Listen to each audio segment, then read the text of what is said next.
Hello, everybody, and welcome to Adobe Live. We're coming to you live from the land of the Dharawal people and pay respects to elders past, present, and emerging. My name is Flynn. I'm hosting today, and we are live. So we're live on YouTube and we're live on Behance. If you have any questions or comments or you just want to say hello, that'd be great.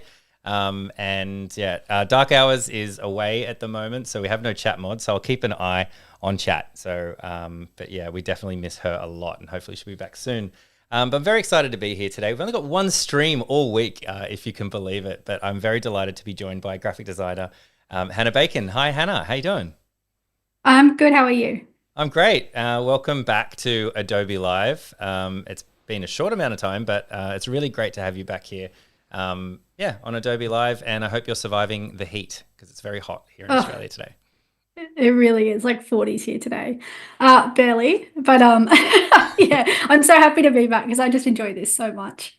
Yeah, we had a great time. I think we tackled like a bit of a creative brief last time as well on Adobe Live, which is cool. And you're always up for like a brief, and I really love the direction you've kind of taken this. For those that kind of haven't been following along, we've done a couple of different live streams throughout, but we've kind of got this running poster brief going on, which is really just asking our guests to come on and talk about their interpretation of the word home and what that means to them. And we've had a whole bunch. In fact, I'll see if during the stream I can share the link. I'm starting a project page to host some of the things, and you can see the past live streams and some of the posters. Some of them are done, some of them are in progress. But yeah, I'll see if I can track that down and share that throughout the stream, being my own chat mod today. But Hannah, for those who aren't familiar with your work, perhaps maybe you could share a little bit about who you are and what you do before we kick off. Yeah, I'm a graphic designer based in Australia. I'm currently in Dubbo, which is Western New South Wales, kind of like right in the middle of New South Wales, where it's hot and there's not a lot of hills. So I'm working as a freelance graphic designer from my house, and I do a lot of content creation at the moment, work with some clients. I just love using color and doing ridiculous things is basically my MO. Yeah, as much as I can like illustrate something that my kids would like, I'll do it. So I just like, That's awesome. love to use, Illustrator, and I kind of pick up on a lot of tips and tricks and stuff out there. Like obviously it's just really bright and chaotic, and that's my vibe. Yeah.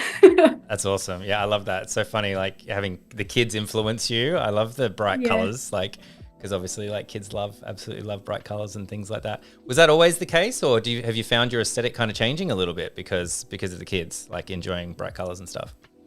I think that's a really good question. I honestly, like, I think I felt the pressure to be like professional designer, right? Right. Like I felt like you go to uni, I did honors, so I need to be professional. I taught at university, I need to be a professional. And when I got on Instagram, it just like, I just couldn't quite get the run of things, like get my pace going, if you know what I mean.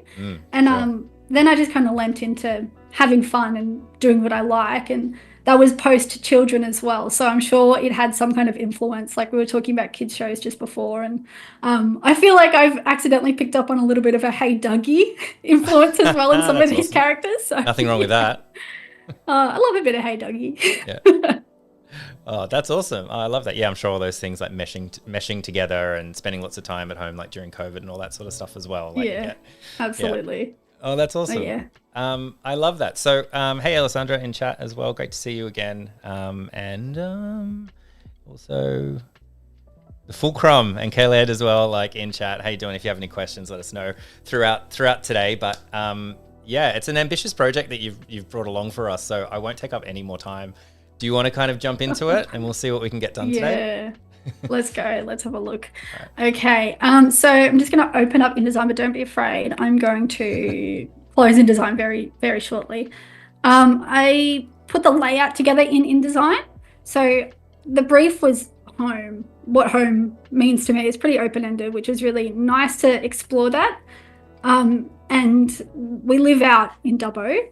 My kids have spent the majority of their lives out here. And so I just think about when we move back to Newcastle, which we will on the coast, um, how am I going to help them remember this place in a way that makes sense to them as well? Like I know a few people who have had experiences where they've moved away from their childhood place where Yeah. they grew up, and just creating this map of things that mean things to us.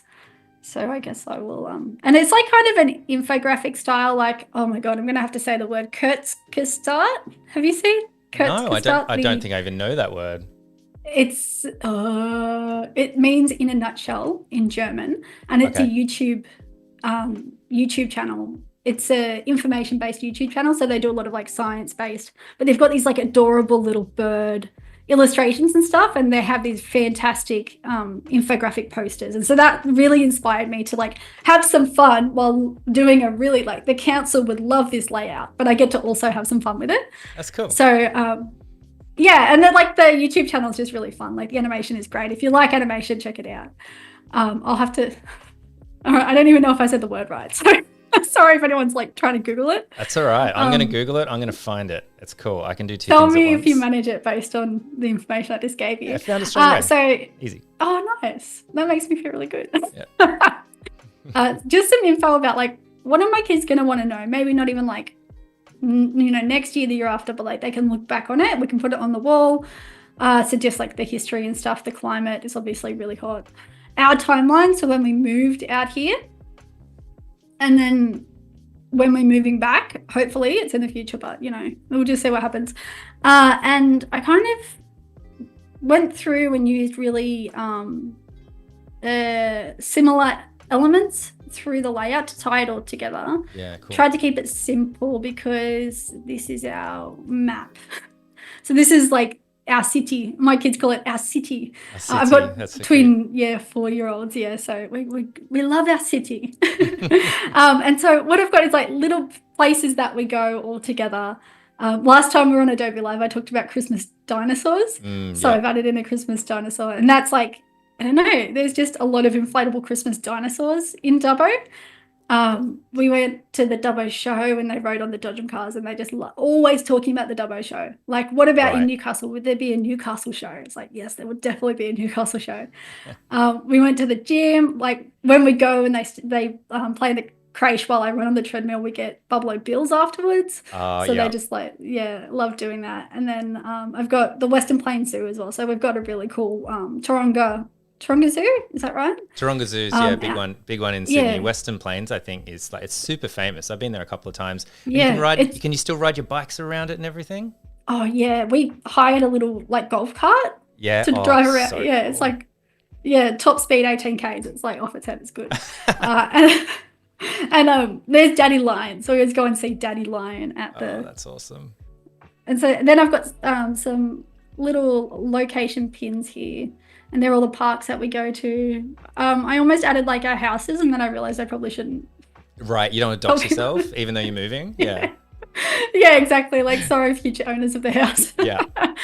And so we've got parks in our city, which is what the kids say, and we've got like the Spiderweb Park, which has a net that looks like a spider web, and then the name of the actual park. I know exactly what type of park that is, like the spiderweb thing. I'm like, that's perfect. Yes. That's great. Yes, Rocket Ship Park, exercise. This is probably my favorite, most specific park at the end of the road.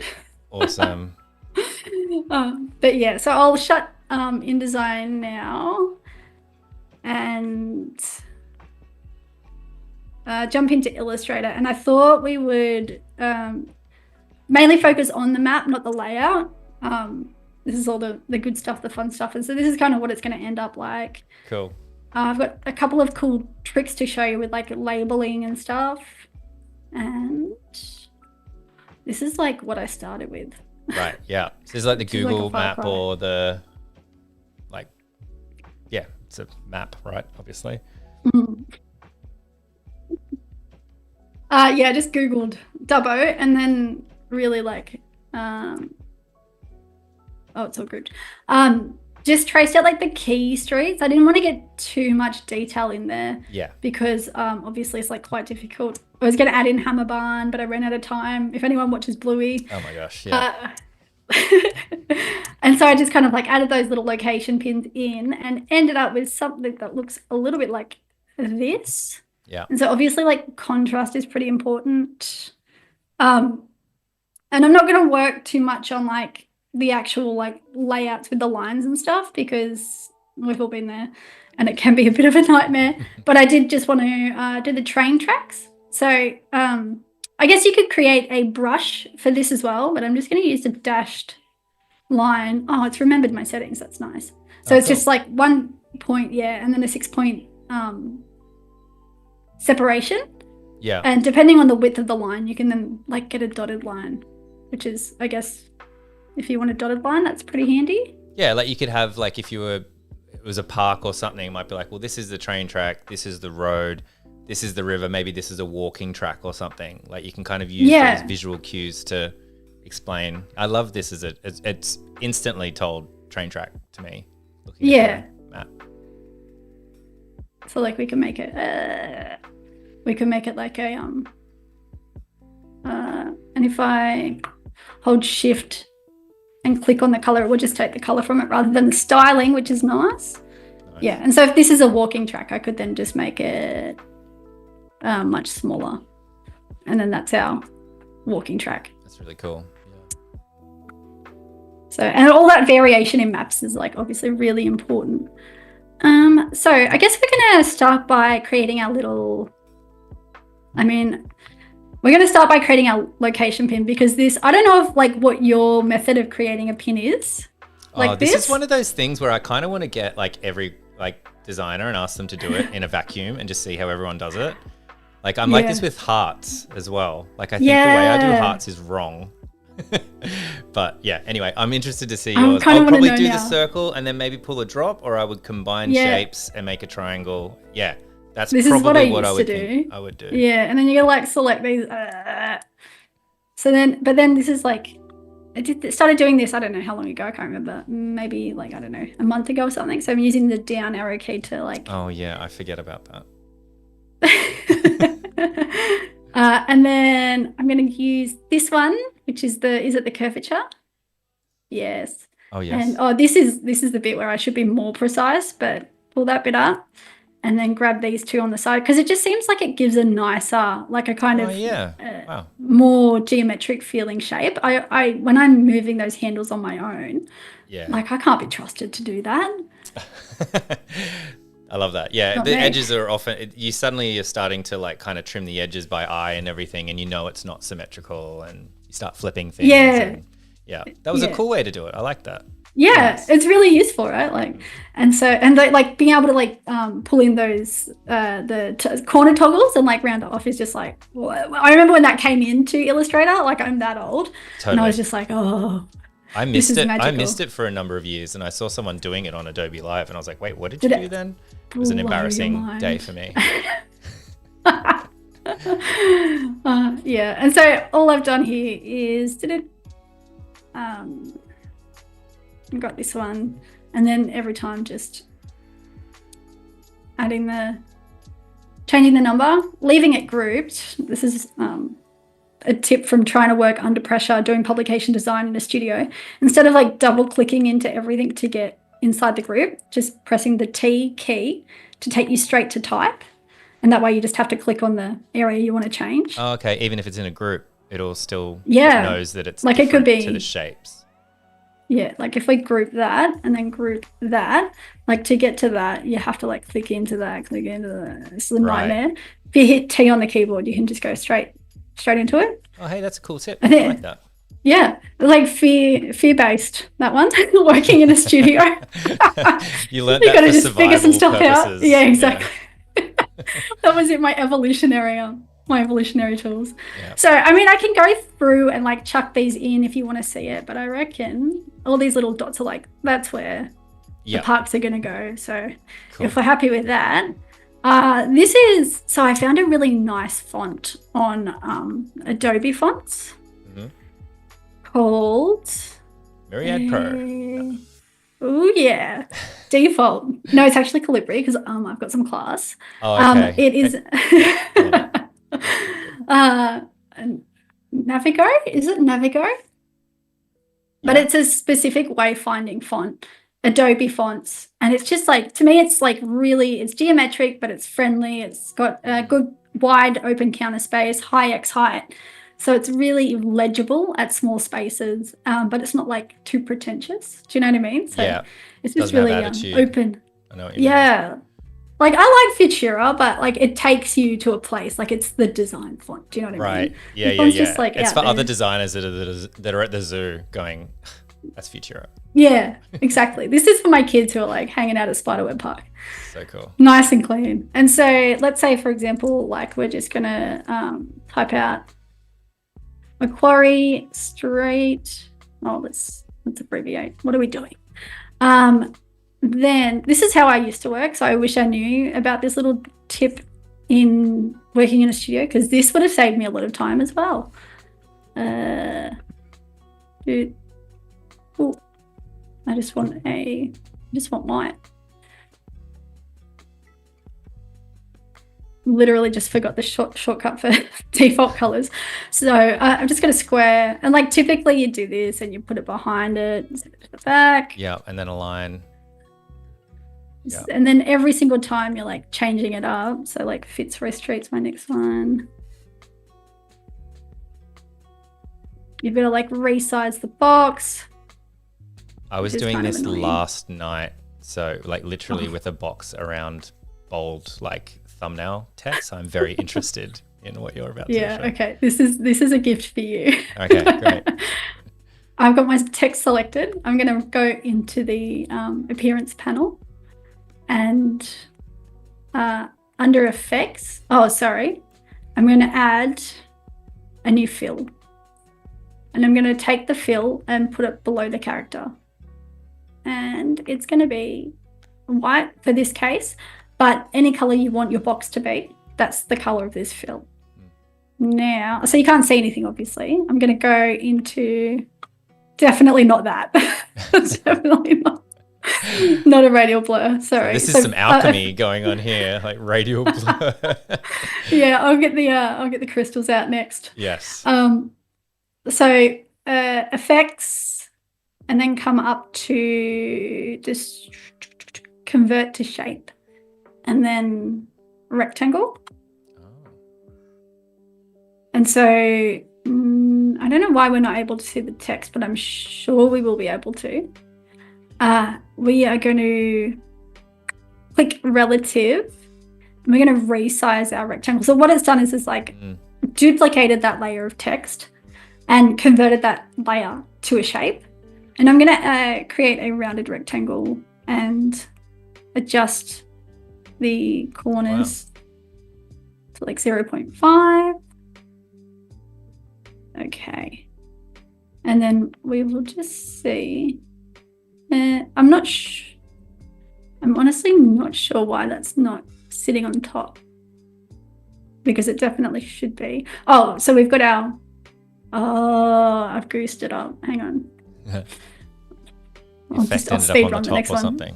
Yeah, so I need to select the fill to do it.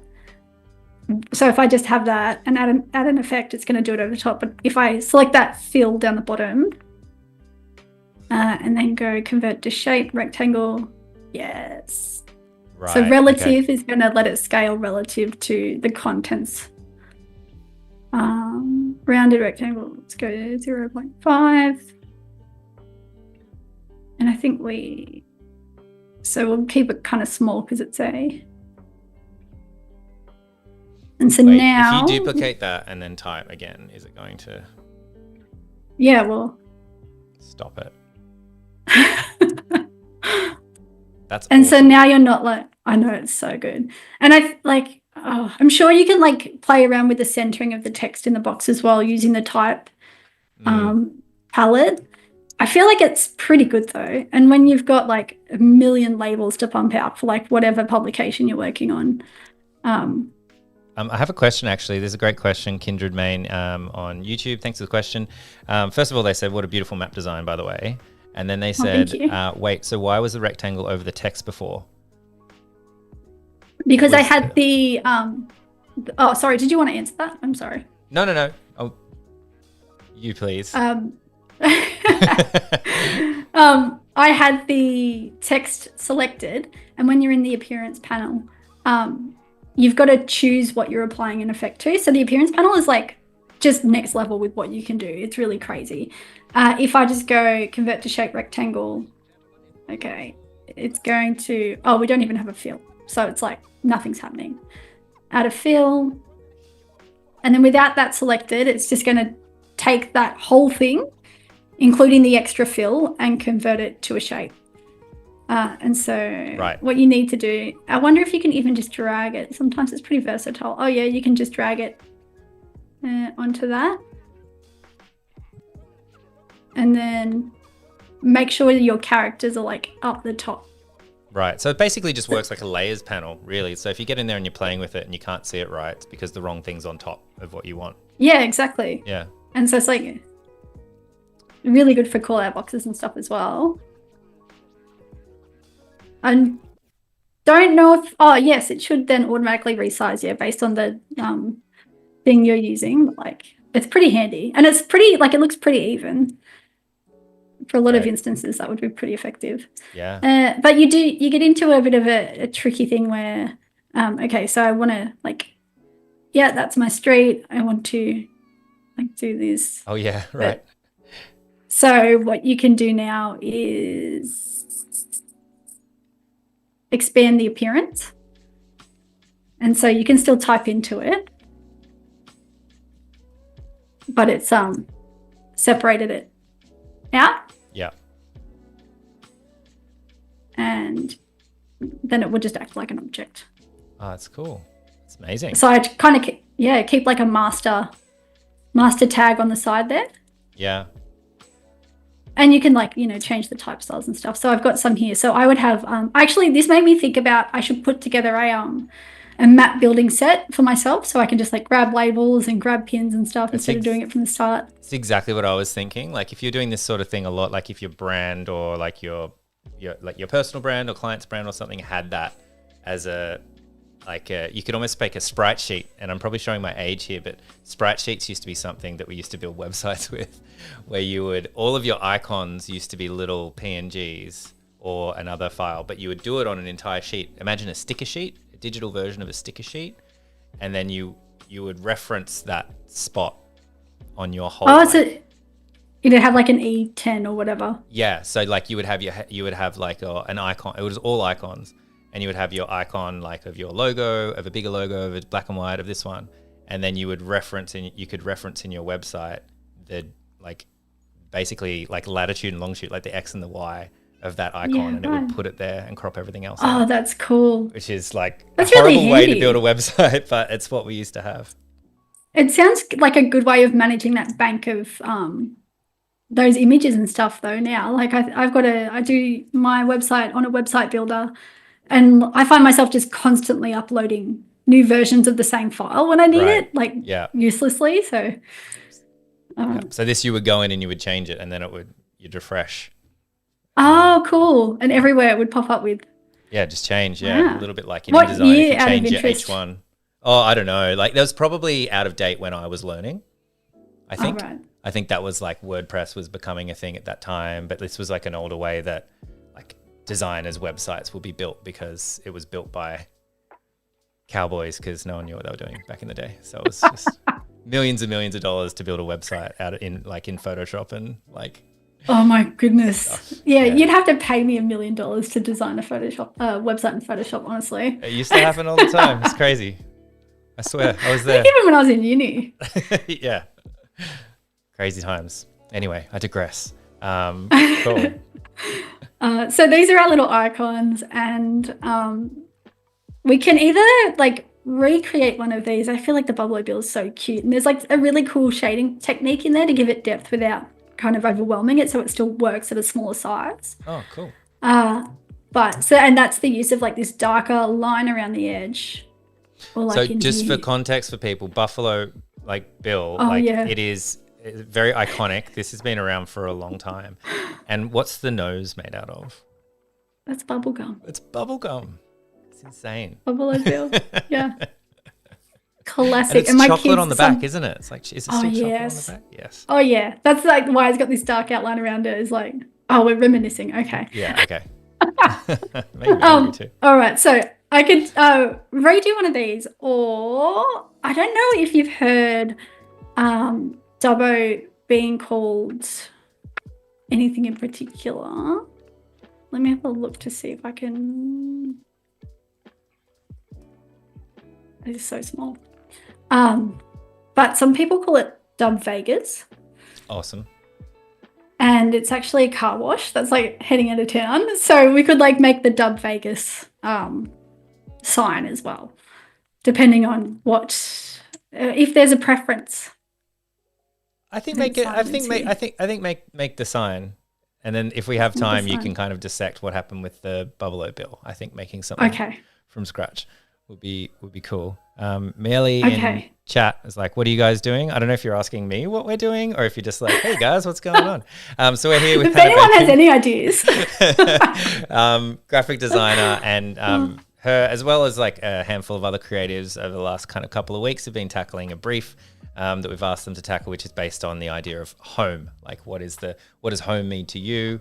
What is home mean to you is basically the entire brief encapsulated. And we're here hanging out in Adobe Illustrator and doing. It's quite interesting, isn't it? Because a lot of the stuff that I see people like, such as yourself, doing, it's like almost iconography, like some of these skills, like these real pixel perfect, like mathematically trying to make things mathematically correct, I think is the main thing, which is like, I would think like, oftentimes graphic design, you can kind of go off grid and you can play around with the type until it kind of looks right. But there's something to do with like logo design and iconography. And you were saying, I think you called this like an infographic. It's kind of a cross between a map and an infographic as well. And it is, I think it's almost a subsection of design, I think. And I love designing like this. I'm not good at it, but I do enjoy designing something and going, I know it's right because like everything's lined up. It's a perfect circle.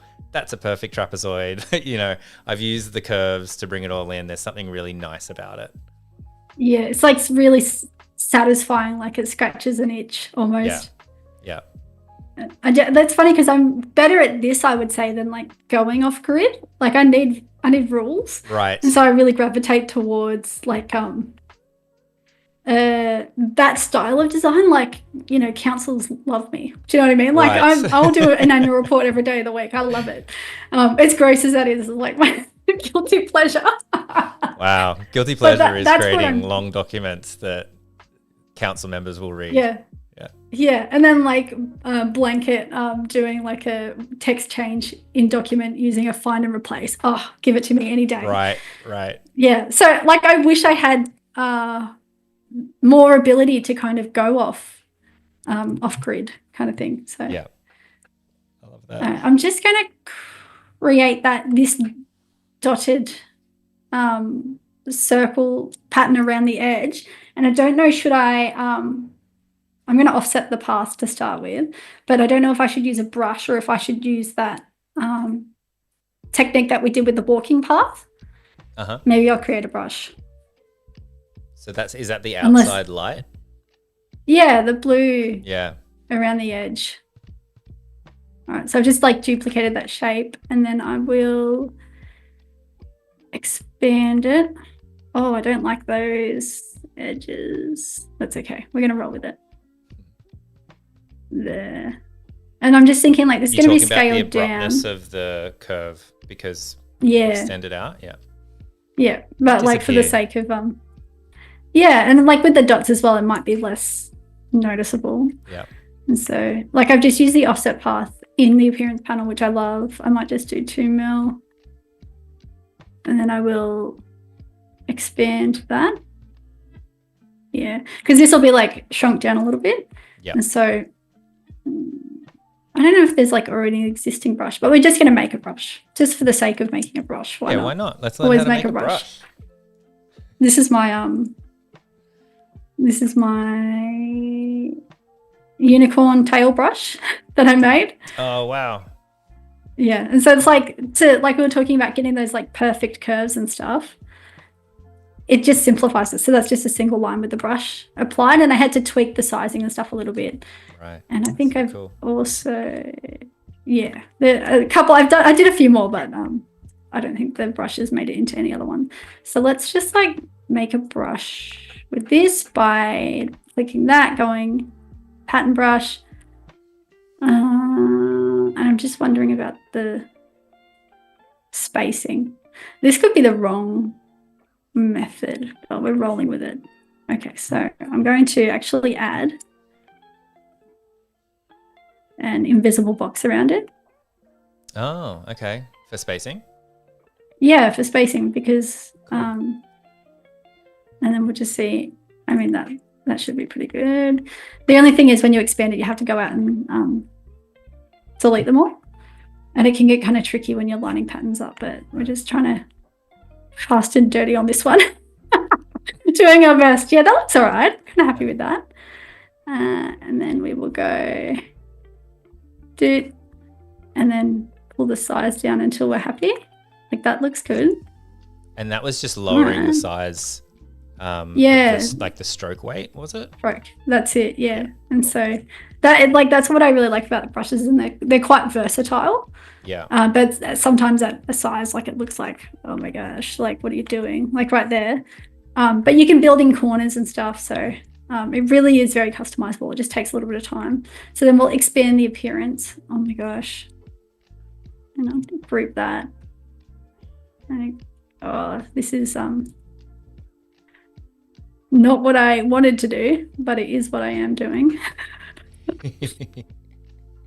It's funny when you have to make those decisions. Do I go back and start doing it a completely different way, or do I just suck it up and do the manual way? Yeah.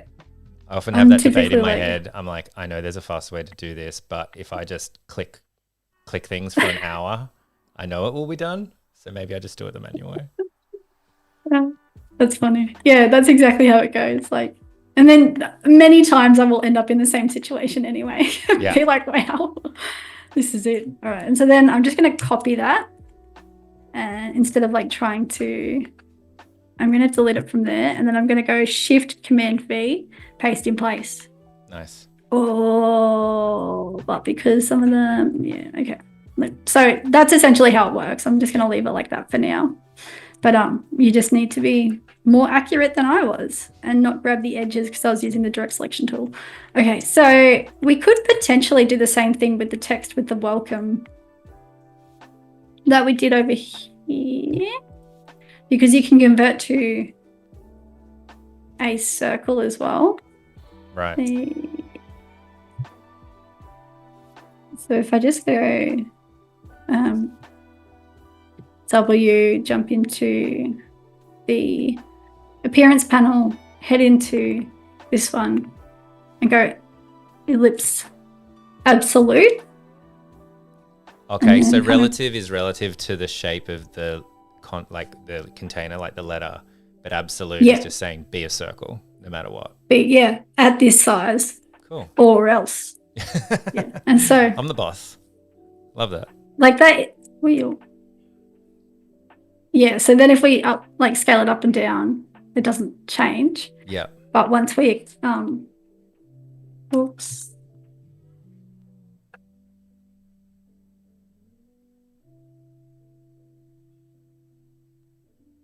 That's cool. There was a question in here as well from YouTube, from Kindred Main. What are the key tools for brush creation?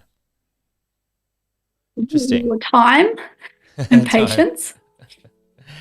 I think the one that you showed was like a scatter brush, but there's a handful of other brushes that you can play around with and that you can create as well. And you can create a brush from pretty much anything, like any vector.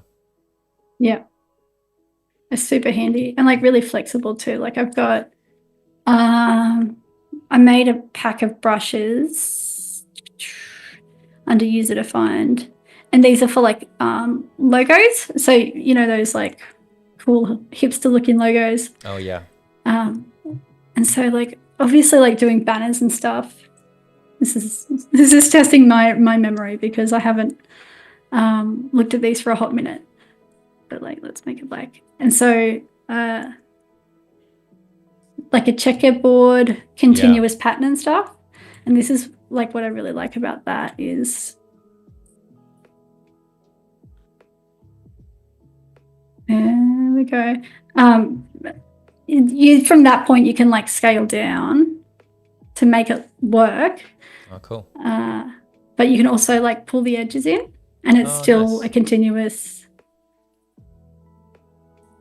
That's cool. And the inside of the like the curve has like shrunk down, like it's meshing with the direction it's going. And especially with the checkerboard, it was like that took a lot of time to figure it out with a lot of those blank boxes for spacing.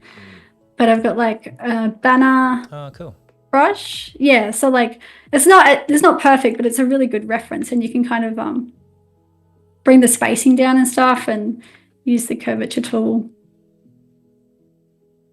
So like curved banners are just like a nightmare, in my opinion. Yeah. Spiderweb.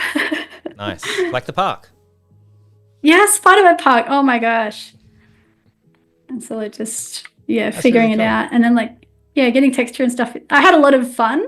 I put it on my website. I've sold like 3 copies of it, but like it's if you need a Spiderweb logo, that's the thing. And like this is a fun one for illustration as well, like bricks, different layers, and then I've got like some broken textured bricks and stuff as well. So cool. And then this, so it's all like double circle as well. So if you just like need a circle with an outline, you can just immediately, for logo lockups when you've got like text around and stuff. Yeah. Super, super useful. And then once you're happy with it, you just go object, expand. You got your 2 circles. It's just a vector. And so that was literally creating brushes like that dot brush. Yeah. And there's some really cool ones out there too. And just playing around. But it does take a little bit of time to get your head around, okay, this is going to work, this is not going to work. Like how it behaves and the different types and stuff, for sure. Mm-hmm. Yeah. So I feel that was a bit of a tangent. I'm sorry. No, it's great. No, that's why it's one thing I really love about like being live is we get to kind of do that and have a little chat about something that we hadn't planned and hopefully help answer a question or help someone out. It's the best. We might. I mean, I'm going to stick with this font just because I like to keep the fonts consistent. And then it's not perfect, but it's pretty good. Let's keep one just as a reference, like the compulsive duplication. Yeah, I usually put it off. I put it off the like the canvas. I know we're not on the canvas right now, but if it's on the canvas, I'm like, no, get out of here. Absolute chaos. I'm so sorry. Is this triggering for you? No. It is interesting how like I do always work on a canvas, but I have like almost like a whole bunch of pages that are like scrap pages. Mm-hmm. And then I go, okay, now this next like artboard 4 or 5 is like my serious one, like because everything else before then is just me trying to figure stuff out, which is all this stuff. You're serious? This is the one. This is that's so I absolutely love that. So I might just get into like a little bit of that shading I was talking about. So we're gonna make this like a nice like creamy color. Okay. And then instead of just like putting a hard solid line around it, let's see if that actually works. No, for some reason. I like lost the ability to use color today. So happens when you're live. It's like it's very something you do 1,000 times. Yeah. Like it's quite oh my gosh. I just cannot get it right now. It's like quite harsh. And to kind of soften that, especially like for kids illustrations, it depends on what you're after. It's gonna, with the stroke selected, eyedropper, hold shift, and it will nab that color from the inside without taking the style. Right. Yeah. And then I will just like kind of, I can't really see that showing up for some reason. Oh, there we go. Just like offset the color a little bit. Like that's a kind of interesting looking mustard.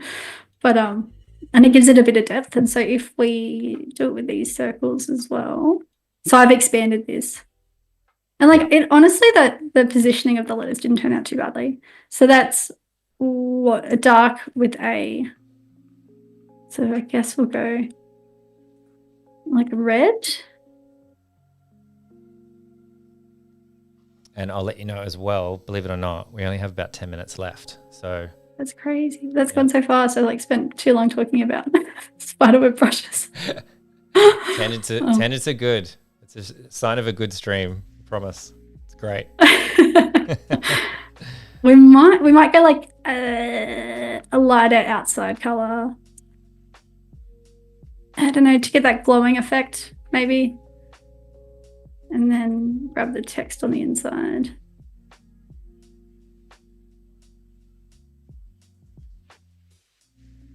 and just hold the shift again so it doesn't take the stroke from the background.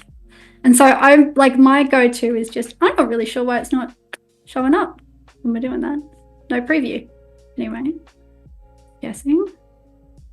Intuitive color picking. Like, I mean, that's not great, but it's kind of all telling like within the same color story, if that makes sense. No, it's great. I like it. And then, so we've got our, oh my gosh, these circles. So what if I go select same appearance? Is that everything? Oh, I think I just did it. Did that work? Yeah, it worked. And wow. I'm too scared to like undo it and do it again because I'm not 100% sure. Yeah, I'm with you. The stream. So I think I had the wrong thing selected then, and I went select appearance, and it's grabbed that expanded shape. Like, who knows what else it outside of the box, right? And it grabbed all the symbols. Yeah. Yeah, very good. And everything else seems like it's there, so that's fine. So now we need to use some fonts. Okay, so Fabulous, Las Vegas. Oh, this is interesting because it's like, do we stick with the font we've been using, or do we actually like change it up to? I'll put Dub Vegas in there first. What's Newcastle's version of this? Like, does it have a nickname? Like, because I know Bris Vegas is one you hear, or is it just Newey? Yeah, Newey. Yeah, Newey. Yeah. Look, yeah. There's a few landmarks. They actually tore them down, but they were iconic for looking a certain type of way. I don't think I can say much more. Okay, I'm picking up what you're putting down. Yeah. Yeah, but that's kind of. And yeah, I'll have to come back to you on that one, to be honest. Okay. I might make that a bit smaller. Okay, so do we just use the eyedropper to... I mean, I think that's really cute. I really like that font, and it's staying with the style, but is it giving like us what we need? Is it doing the job? Oh yeah, that looks all right. What do you reckon? Yeah, I think capitals. I think is the way to go. It is a really nice font. What is it again? Navigo. Navigo. It's got a huge family as well. Yeah, like it's probably got like. Don't choose anything that doesn't have like a massive family these days, because I've been burnt too many times. I haven't even checked out if it's got like glyphs. Oh, like anything with a arrow set. Absolutely. Yeah. It brings me so much joy until you change the typeface in a document and there's no arrows in the next typeface. Yeah. But so yeah, it's got some icons and stuff in there. That's great. And it's a pretty big family too. So that's awesome. I mean, that looks good. To Fabulous. Dub Vegas. All right, she's fabulous. Let's go. How long do I have? Like 5 minutes. Okay, that's okay. We can do it. 5 minutes is good. Yeah. Oh, I'm not sure if I was walking you through while I did it. Maybe you'd probably be aware of this. But to select both shapes, and then I hold the Option key and click the shape that I want to create as like designate as the key object shape, so that when I go to align it, it's not aligning to an artboard or just the two things together. It's actually aligning to the key object shape, which is really handy when you don't want that to move. You don't want everything else to move. Yeah. And you do that with Option, and then you click the anchored shape. Yes, that's right. Yeah, Option. And that's on a map. Wow, a Mac. I guess this guy's going to come. Okay, so...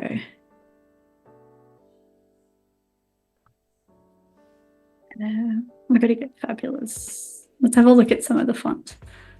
I feel like we do kind of need to change it up on this one. And any fonts coming to mind? I feel like it's almost anything with a bit of a swoosh. Like it needs swoosh. It's got a full swoosh. I did find a really, I worked on a really cool job, which was um, like a Airbnb, like a rental property to lease out for holidaymakers. Yeah. And the theme was like a 1950s surf style. And so cool. I got to find a whole bunch of these different fonts and like just lean into it and do some really cool like 1950s illustrations. And it was just like, it was a lot of fun. That's and awesome. So now I've got like a big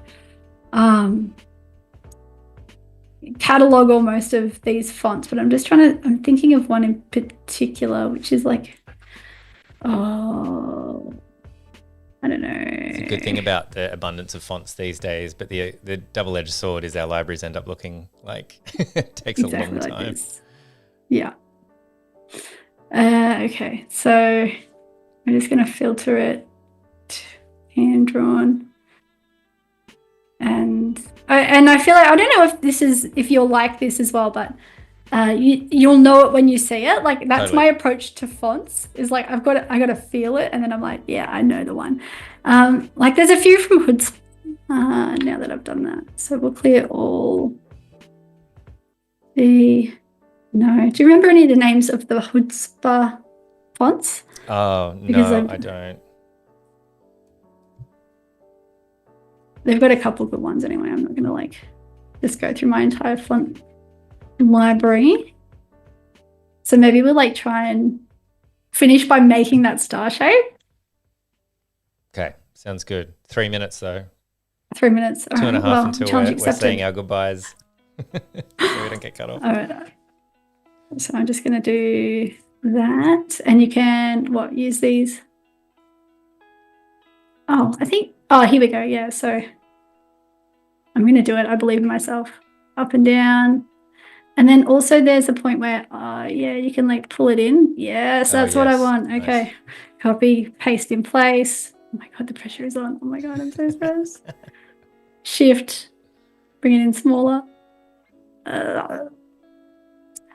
Use Shift M for shape builder. Probably use the Pathfinder tool as well. Nice. Okay, that's it. I did it. Super quick. That was like 30 seconds. Yeah. Smashed it. Now we're just going to sit around for a few minutes. What are we doing? Just chill. Kindred Mate says, no, sad. I wish the session was longer. Yeah, that's a sign of a good stream. Thanks Adobe as well from the Fulcrum. I hope I get that right. I'm sure I didn't. But yeah, super cool. And I love this. I love this map. It's very nostalgic. And it's super cool. And I love your interpretation of the brief. There was actually one or two things in there that you did that I picked up on that I didn't know as well. That wasn't actually a technique. The one was with the type and clicking the side to make the text box wrap. Oh, right. I didn't know that. I've been manually pulling those edges in my whole life. But once you do it, you can't go back. You get like a return in there. So it can get messy, but it's good. It's very, very cool. And we'll say our goodbyes so we don't get cut off. But thank you, Hannah. Thank you so much. And thank you, everybody, for watching. We'll be back with more Adobe Live from Asia Pacific very, very soon. Thank you so much. See ya. Bye, everyone. Oops, I did the wrong thing. Look at that. Actually, bye.